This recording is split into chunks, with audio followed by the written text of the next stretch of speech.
Hello, Bacho. Let's read this question. So this question says the frequency of a radar is 780 megahertz. The frequency of the reflected wave from the aeroplane is increased by 2.6 kilohertz. The velocity of the aeroplane is हमें क्या बतानी है यहाँ पर aeroplane की बच्चे यहाँ पर वेलोसिटी बतानी है।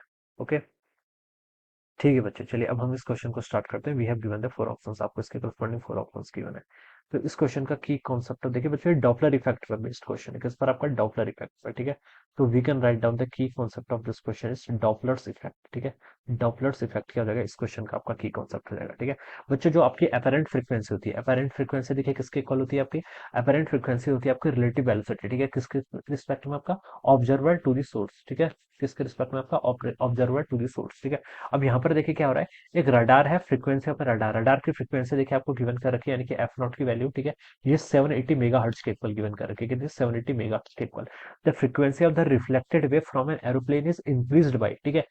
रिफ्लेक्टेड वेव की फ्रीक्वेंसी आपकी इतने से इंक्रीज हो रही है, यानी कि आपको इंक्रीमेंट दे रखा है। इंक्रीमेंट देखिए किसके इक्वल होता है? डेल्टा एफ हो जाएगा, ठीक है। इंक्रीमेंट क्या होगा? डेल्टा एफ, ठीक है। इसको देखिए आप कैसे लिख सकते हैं? डेल्टा एफ हो जाएगा आपका एफ माइनस एफ नॉट के इक्वल। जितनी फ्रीक्वेंसी आपकी हेयर करेगा माइनस आपकी जो आपकी ओरिजिनल फ्रीक्वेंसी है, इसकी वैल्यू आपको देखिए दे रखी है 2.6 किलो हर्ट्ज के इक्वल। ये क्वेश्चन गिवन है। और क्या बोला गया था? Velocity of the aeroplane, aeroplane की वेलोसिटी बतानी है, ठीक है। अब ये क्या है? आपकी जो आपकी वेव है, ठीक है, जो आपका वेव आपकी एमिट हो रही है, ठीक है, इसकी स्पीड कितनी होगी? स्पीड ऑफ लाइट के इक्वल होगी। एम वेव की सी के इक्वल होती है, ठीक है। और velocity of observer divided by हम क्या कर लेंगे? और ये आपका वी ए हो जाएगा, ठीक है। डिवाइडेड बाय कितना हो जाएगा? आपका सी माइनस वी ओ लिख लेंगे, ठीक है। ये हो जाएगा डिवाइडेड बाय आपका इंटू आपका फ्रीक्वेंसी है। ये आपका फॉर्मूला होता है किसका? डॉपलर्स इफेक्ट का। दिस इज द फॉर्मूला होता है डॉपलर्स इफेक्ट। अब देखिए बच्चों, क्वेश्चन में हम क्या लिख सकते हैं? हमें डेल्टा एफ की वैल्यू क्वेश्चन में गिवन कर रखी है ना। तो पहले आप यहाँ पर से डेल्टा एफ कैलकुलेट कर लीजिए। डेल्टा एफ होगा किसके equal? F minus F naught के इक्वल, ठीक है। ये आप इसको आप यहाँ पर एफ ही लिख लीजिए, ठीक है। मैंने यहाँ पर एफ से इसको रिप्रेजेंट कर लिया है। और ये चीज आपकी एफ नॉट है, ठीक है। एक ही सिंबल यूज करते हैं। एफ नॉट आपकी ओरिजिनल है, ठीक है। और एफ की आपकी अपेरेंट है। ये क्या आपकी एफ यहाँ से अपेरेंट है, ठीक है। तो इसको देखिए अगर मैं इसमें पुट करूँ तो C plus V naught divided by कितना हो जाएगा? सी माइनस वी नॉट, ठीक है। ये मैं यहाँ पर ऐसे इसको पुट कर रहा हूँ, ऑलराइट। और ये किसके इक्वल होगा? आपका इंटू आपका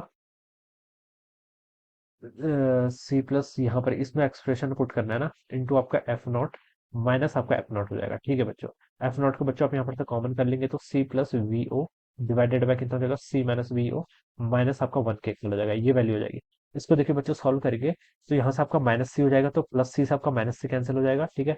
और वी नॉट यहाँ से आएगा और माइनस माइनस प्लस हो जाएगा, तो टू वी नॉट के इक्वल हो जाएगा। तो ऊपर देखिए आपको कितना आएगा? Two we naught times frequency original जो एफ नॉट के इक्वल है divided by C minus V naught के इक्वल आएगा, ठीक है। ये वी नॉट आपकी वेलोसिटी ऑफ एरोप्लेन है, क्या है? वेलोसिटी ऑफ एरोप्लेन, ठीक है। ये आपका यहाँ पर से इतना हो जाएगा। तो ये आपकी डेल्टा एफ होगी। और इस डेल्टा एफ की वैल्यू बच्चों आपको क्वेश्चन में गिवन कर रखी है। तो देखिए अगर आप इसको यहाँ पर इसके इक्वल पुट कर देंगे, two times V naught divided by F naught whole thing divided by C minus V naught. बच्चों देखिए सी की आपकी स्पीड ऑफ, ये आपकी स्पीड ऑफ लाइट है, ठीक है, जो आपकी इलेक्ट्रोमैग्नेटिक वेव की स्पीड होती है। वी नॉट की velocity of the aeroplane, aeroplane की वेलोसिटी बहुत कम होती है इस as compare to the speed of light, ठीक है। तो इस टर्म को हम अप्रोक्सीमेटली सी के ही इक्वल लिख सकते हैं। क्या लिख सकते हैं? सी के इक्वल, ठीक है। Two we not F not divided by c लिखेंगे, ठीक है। ये अप्रोक्सीमेशन आपको लेना ही पड़ेगा, ठीक है। देखिए ये कितनी वेलोसिटी, ऑप्शंस देख के पता चल रहा है कि एरोप्लेन की वेलोसिटी के सारे ऑप्शंस आपको किलोमीटर पर सेकंड में गिवन कर रखे हैं। और इसकी कितनी होती है? लाइट की speed 3 into ten to the power 8 के इक्वल होती है। कितनी होती है? 3 into ten to the power 8 metre पर सेकंड के इक्वल होती है। तो जो कि काफी लार्ज है इससे, ठीक, इसलिए मैं इस टर्म को यहाँ पर सिंपली क्या लिख सकता हूँ? सी से रिप्लेस कर सकता हूँ। अब इसको देखिए यहाँ पर पुट कर लीजिए। इस होल टर्म की वैल्यू कितनी है आपकी? 2.6 किलो हर्ट्ज के इक्वल। इसको आप लिख सकते हैं 2.6 into ten to power 3 hertz के इक्वल हो जाएगा, ऑलराइट। अब देखिए इसमें पुट कर लीजिए 2 times V naught, V naught आपको फाइंड आउट करना है, into F naught, F naught आपका 780 मेगा हर्ट्ज के इक्वल है। तो इसको आप लिख लीजिए 7 into ten to power 6 hertz के इक्वल हो जाएगा, ऑलराइट। डिवाइडेड बाय बच्चों आपका सीसी कितना? आपका 3 इंटू टेन टू पावर 8 के इक्वल। ये वैल्यू यहाँ से इतनी हो जाएगी। तो अब बच्चों देखिए यहाँ पर कुछ आपकी टर्म कैंसिल हो रही है, तो उनको कैंसिल कर लीजिए। कैंसिल तो देखिए बच्चों ऐसे होंगे, यहाँ पर 2.6 इंटू टेन टू पावर 3 है, यहाँ पर 3 है, इसको इधर लेके आऊंगा तो हो जाएगा आपका 7.8 और टेन टू पावर 8 और 3 को ऐड करके 11 हो जाएगा राइट साइड पर।